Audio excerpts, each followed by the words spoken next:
Intake Music, Prithik the DJ, XHG.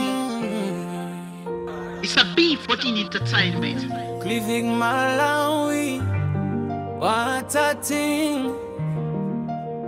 Mayamula music, love story. Umufumbilile, pambere unda mukumbe.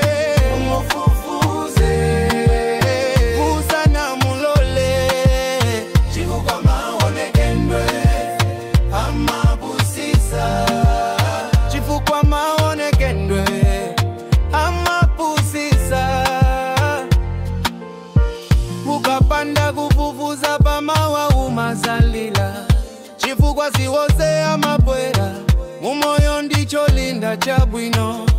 Ena amapwera ngati angelo, koma mutima ali satana. Ndaziwona mumoyo uno, so my friend uzizamala. Usagwere muzanjalo ipa, chiambi cha umpawi. Dikusempana ndiwo mukonda, dekuti uzavutika moyo wako wose. Umufumbilile, pambere unda mukumbe. Umufufuze, usana mulole. Chifu kwa maone kendwe, ama pusisa. Chifu kwa maone kendwe, ama pusisa. Mukazi wa chikondi, amone kazi ntuzika kuvuta.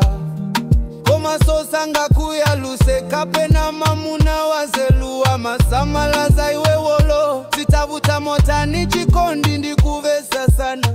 Koma so kusamalilana kumavana, koma so kumanyadilana. Wapa mutima sachitisa manyazi, koma ngati kuti muyende limoza. Akukanasi wako kumuchitisa manyazi wolo amakonda. Kuyamikila ena kuposa iwezi wandichilombo.